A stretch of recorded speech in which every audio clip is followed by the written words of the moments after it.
Good evening. You're watching Arirang News at 8. It's Thursday, February 6th here in Korea. Live from Seoul, I am Yoo-Hee. We begin this evening with North Korea's shifting stance regarding family reunions, which it had agreed to hold just yesterday. Pyongyang threatened to reconsider their agreement to resume the humanitarian event if Seoul doesn't cancel its upcoming joint military drills with Washington. Our Hwang Sung-hee reports.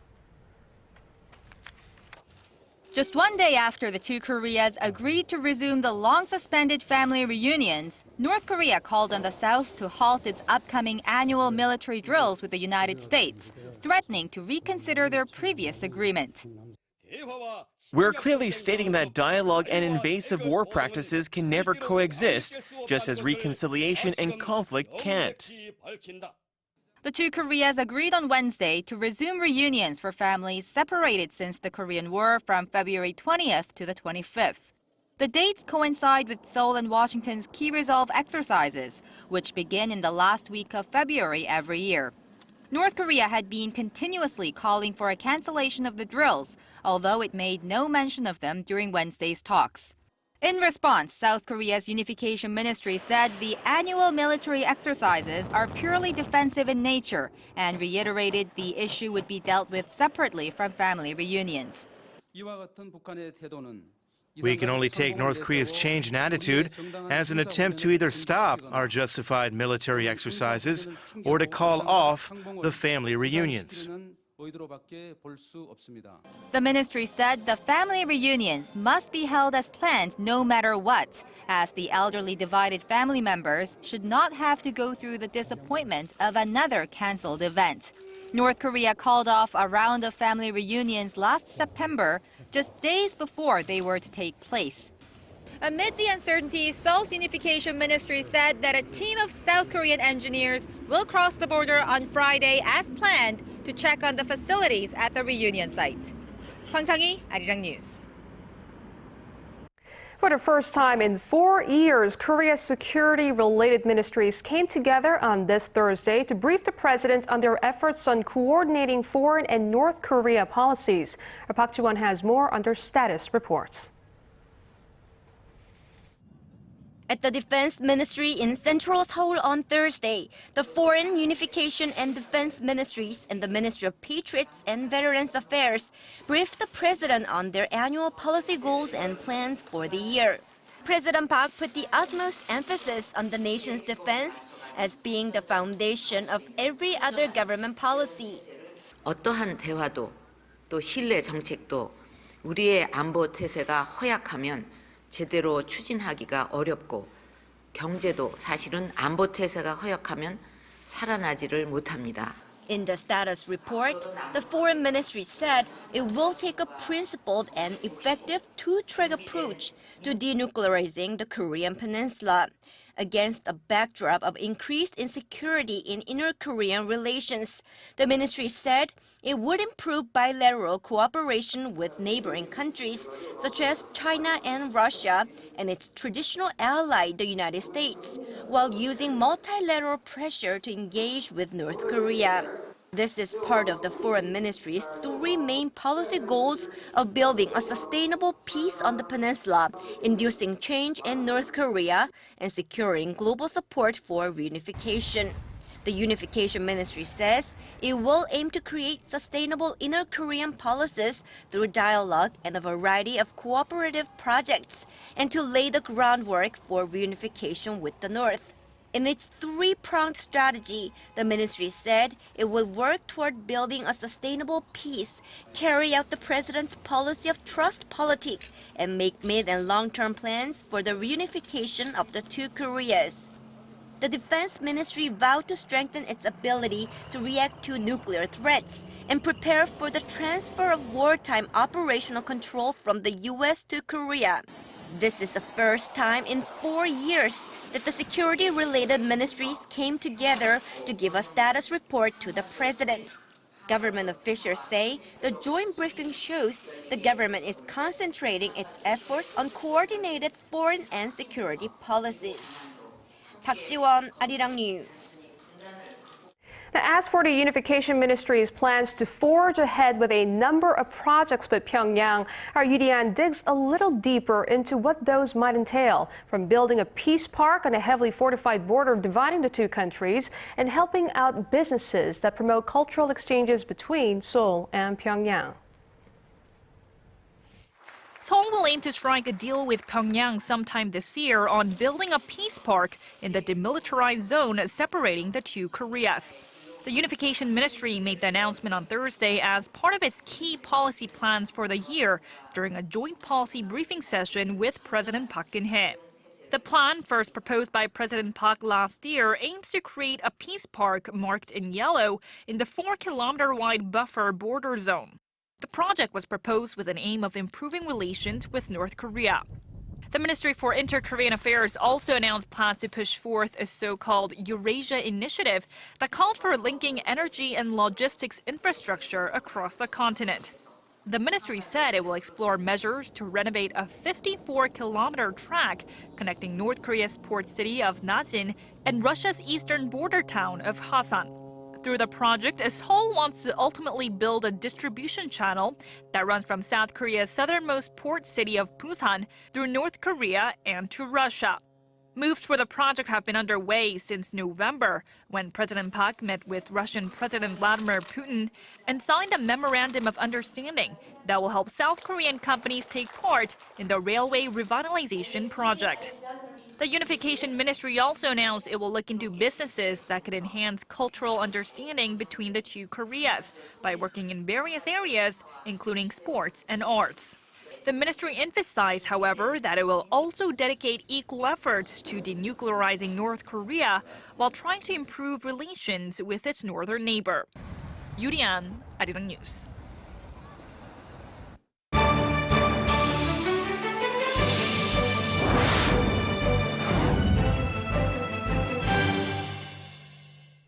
China-Japan relations are at a dangerously low point, and what's even more worrisome is that they show no signs of getting better.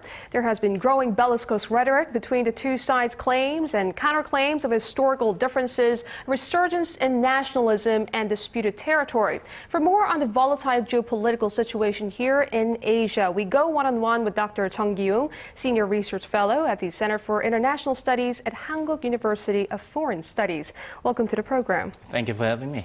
The long-simmering battle between China and Japan seems to be nearing its boiling point. Is there a genuine danger of the current situation escalating into a military clash of some sort? There always exists the possibility, regardless of the degree of danger. But when it comes to the possibility of military conflict, I want to say that the current framing and wording should be changed. Well, recently we talked so easily about the possibility of military conflict without considering seriously about the implication and meaning of the military conflict. Well, theory and words have the power of realization, which is called the self-fulfilling prophecy. If we repeatedly talk about the possibility of military conflict, it will become realized or manifested by confirming the possible doubts in the minds of, well, political decision makers, of the stakeholders. And it is needless to say that we should do all our possible efforts to prevent any possible military conflict from taking place in the region.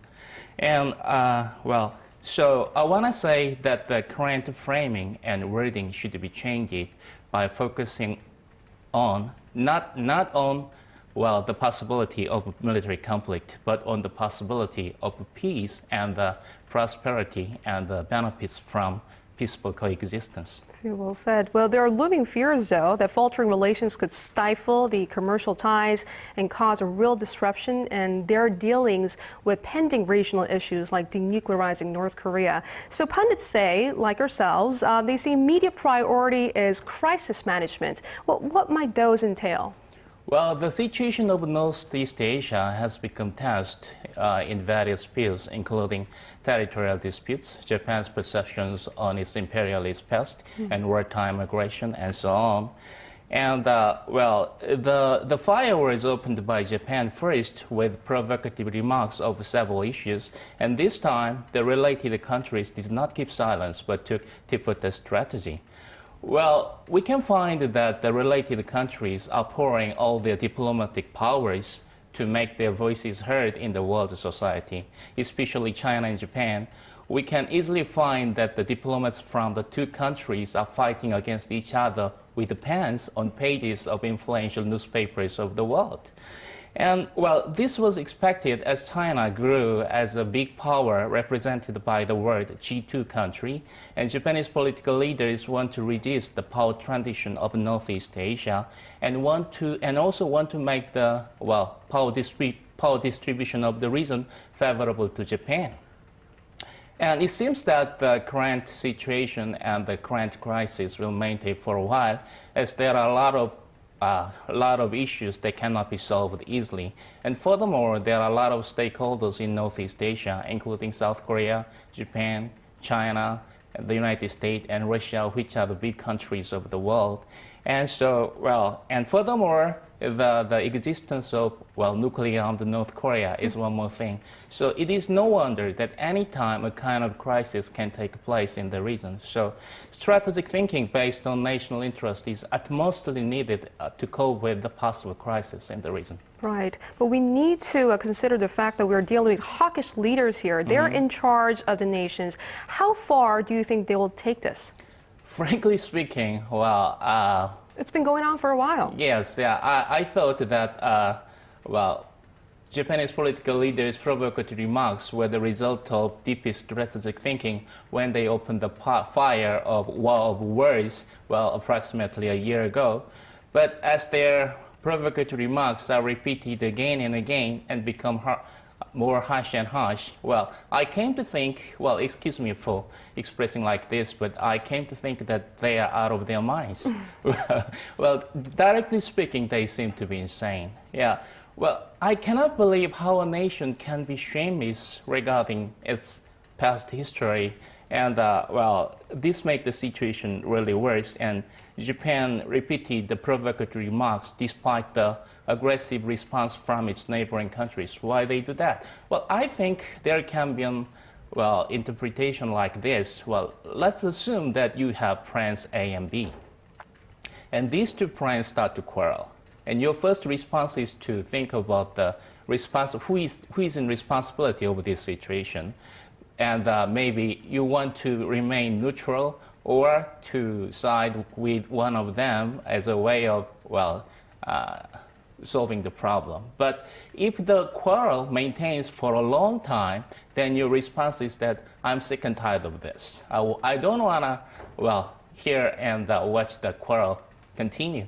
So your response this time is to, well, blame both of them and or to side with one of them to, well, depending on your own interest as a way of stopping the quarrel. Which really leads to my next question is, in case of South Korea, whose relations with Japan are at one of the worst levels since the post-war era, how should Seoul government deal with this? Who should we side with, or should we just stay neutral? Let me take an episode. Well, last month, when Korean Foreign Minister Yoon Byung-se met the U.S.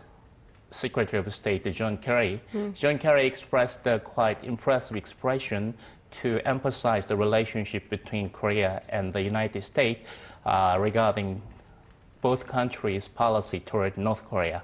He said Korea and the United States are firmly united without an inch of daylight between them. So this emphasized the, well, close relationship between South Korea and the United States, but I think this can be applied to the relationship between Korea and China to cope with Japanese provocations. Well, the reasons of tensions between China and Japan is not far different from the reasons of tensions between Korea and Japan. So, well, in a sense, well, after the inauguration of Park Geun-hye government, well, the relationship between China and Japan has improved a lot, and when it comes to, well, coping with the possible provocation from Japan, Korea and China made a solidarity without an inch of daylight. But this does not mean that we automatically side with China in cases of military conflict, and that is another story, and I hope that kind of tragic situation will not happen. All right, Dr. Jung, thank you very much for joining us this evening. Thank you for having me. Touch base with journalists, experts, and analysts who are taking the pulse of Asia's heartbeat. South Korea's defense minister. In a lively half hour, join Arirang's Yoo Ji-hye for the day's top stories, current affairs, business, technology trends, plus global weather forecasts and more. Arirang News. Every weeknight, live on Arirang TV. The President Park Geun-hye dismissed the Minister of Oceans and Fisheries from her post on Thursday after the politician drew public criticism for her attitude toward an oil spill in waters off the south coast of Korea. During a visit to the accident site in Yeosu over the weekend, Yoon Jin-suk was shown in a photo covering up her face with her hand. The picture went viral, with critics saying Yoon was taking the effects of the spill too lightly. Yoon had already been the subject of criticism over the initial handling of the incident. More than 3 dozen Yeosu residents were treated in hospital earlier this week for breathing difficulties and nausea after not receiving the appropriate protective gear while helping with cleanup efforts. At the National Assembly, it was the first day of a 4-day interpellation session this Thursday, where lawmakers engaged in a heated debate over pending political issues, including the candidate nomination system for the upcoming local elections. Kim Hyun-ji reports. On Thursday, lawmakers from the 2 main rival parties debated over whether to scrap a system in which political parties nominate candidates for local elections, a campaign pledge made by both ruling and opposition presidential candidates in 2012. The main opposition Democratic Party sharply criticized President Park Geun-hye and her cabinet for reneging on a pledge to abolish the system. President Park has preached that the worst kind of politics is the kind that does not keep its promises to the people and stressed the theme of trust and principle. Would you consider advising the president to stop ignoring this issue, Mr. Prime Minister? The ruling party said that getting rid of the candidate nomination system could be unconstitutional, arguing that doing so could interfere with a candidate's right to express their party affiliation and the voters' right to know. The candidate nomination rights are currently monopolized by some political party leaders. I believe adopting an open primary could be the best way to give the people a chance to nominate candidates. Both the ruling and opposition party lawmakers demanded an answer on the issue from the government. But the government promptly passed the ball to the National Assembly, saying the matter pertains to the political arena. Even experts are divided on whether scrapping the political party's candidate nomination system would be unconstitutional. Taking these views into consideration, we would like the Parliament to have a thorough discussion on the issue and draw a conclusion. With all sides refusing to compromise, the debate over the candidate nomination system is largely expected to dominate politics for the rest of the month. The National Assembly will resume the interpellation session next week with a focus on foreign policy, the economy, and culture. Kim Hyun-ji, Arirang News. Amid growing concerns over the latest financial jitters surrounding emerging economies, a local think tank says Korea shouldn't worry all that much. In its monthly economic assessment released Thursday, the Korea Development Institute said that the impact of falling stock prices and the depreciation of the local currency will be limited as Korea's economic fundamentals are relatively strong. The institute also said that the Korean economy is on the path to recovery, helped by a modest improvement in domestic demand and strong exports to advanced countries. When Typhoon Haiyan hit parts of the Philippines last year, leaving more than 6,000 people dead and millions displaced, the South Korean government wasted no time lending a helping hand. The hundreds of engineers and military personnel were dispatched to the island nation, and their mission continues to this today. Arirang's Kim Hyun-bin files us this report from Tacloban. The Philippines were slammed by one of the deadliest storms in recent history, Typhoon Haiyan. In November of last year, the storm destroyed practically everything in its path and killed thousands of people. 3 months have passed since that terrible day, but ships remain eerily abandoned on land, and thousands of homes that once made a thriving community sit empty and uninhabitable. But as the saying goes, through darkness comes light, and through fear comes hope. And a military unit from Korea is working day and night to help this region and its residents get back to something approaching normality. Scores of Korean military engineers and medics are based here in Tacloban, a city decimated by Haiyan, under the mission code name Operation Arirang Angels. Their goal is to rebuild basic infrastructure. No easy task in an area akin to a post-apocalyptic nightmare. The Arirang unit was sent to help people in desperate need, but also to repay an old debt. We came here to pay back for the sacrifices made by the Philippine troops that fought and shed blood for our freedom during the Korean War. Despite the sheer scale of the task ahead, it's unfortunate that this team are the only foreign troops lending a hand in the area at this time. Many forces came for 2 weeks, 3 weeks, and then left. But the commitment of the government of the Republic of Korea for 1 year is really unprecedented, and everybody in the world is going to look towards this involvement as a model case for the future. From schools to hospitals, Korean and Filipino engineers are working in sync, and it seems there is nothing they can't fix. But these are just the first steps. The people of the city have expressed high hopes about what this unit can achieve over the duration of their assignment here. This newly rebuilt elementary school was the work of the Arirang unit. By the year's end, the unit plans to build 50 schools in this area. Kim Hyun-bin, Arirang News, Tolosa. And taking you now to Sochi, where a frenzy awaits now that the opening ceremony for the 2014 Winter Olympics is a little over a day away. Athletes from around the world are arriving, and so far so good security-wise. But with the looming threat of terrorism hanging over the Games, the United States has offered to help bolster security. Our Connie Kim reports. In the months leading up to Sochi Winter Olympics, 3 suicide bombings have rocked cities in Russia, and the threat of terror attacks has hovered like a dark cloud over the impending Games. Although Russian President Vladimir Putin has promised a ring of steel to secure the Games, the United States has positioned 2 warships in the Black Sea as a means of protection against potential terrorist attacks. The U.S. Navy says the USS Mount Whitney and the USS Ramage will be in the area to respond to any emergencies during the Olympics. Equipped with machine guns, rockets, and anti-ship missiles, the ships could transport supplies to around 3,000 people in case of any emergency evacuation.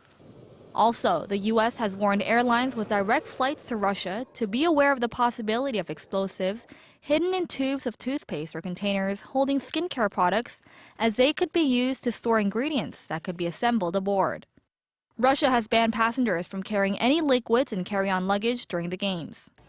Meanwhile, Russian security forces have killed the suspected mastermind of recent suicide bombings on public transportation services in the southern city of Volgograd. Russian state media reported Wednesday that Zamaldin Mirzayev was shot dead by security forces during a house siege in Russia's Rostov, Dagestan region. Connie Kim, Arirang News. And despite the pre-Olympic jitters, some athletes have already started carving up the slopes, while others already got a taste of the competition at qualification matches on this Thursday. Our Olympics correspondent Song Ji-sun reports. Rails and kickers lined the slope, with athletes showing off their tricks in the Winter Olympics' first ever snowboarding slopestyle competition. It's just like skateboarding on the street, except that it's on the snow-covered slopes of a mountain. The Winter Olympic Games in Sochi is the debut stage for this new snowboarding category, and the qualifying round of the men's event became the first event of Sochi 2014. But 2-time Olympic champion for the half-pipe, American Shaun White, pulled out of this category Wednesday after hurting his wrist in training, reflecting concerns about the safety of the course built specifically for the Olympic event. The team event for figure skating also gets underway in Sochi on Thursday, with the men's and pairs competition seeing the first action. While athletes have started competing, the entrance order for the opening ceremony has been finalized for the 88 participating countries. Team Korea will be the 60th to enter Fish Stadium, based on Russia's alphabetical order. Greece will be the first, and host nation Russia will be the last to step in, according to the Olympic tradition. Song Ji-sun, Arirang News.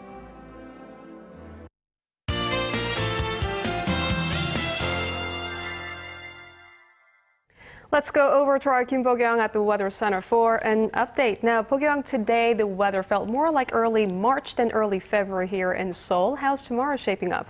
Well, Tia, temperature-wise, we will see higher numbers than today, but there looks to be snow in some regions. First, taking a look at the current conditions, we are at the edge of a high-pressure system from China, which is why we're seeing clouds move in. Well, due to winds blowing from the east, a pre-heavy snowfall watch has been issued in the Gyeongsang-Pukdo and Gangwon-do provinces. Those in Gangwon could get up to 80 centimeters of snow through next Monday. Other than that, the central regions will also get a taste of snow tomorrow late at night. Taking a look at tomorrow's readings, Seoul starts off the day at -3 degrees with a high of 8. Meanwhile, Gwangju and Busan hits 9 and 7 degrees respectively. Moving on to other regions, Jeju peaks at 9 degrees while Dokdo and Kumgang make it to 2 and -6 degrees respectively. Well, that's all for now, and back to you, Ji-hye. Thanks, Bo-kyung. And that's a broadcast on this Thursday evening. I'm Yoo Ji-hye in Seoul. Thanks for watching.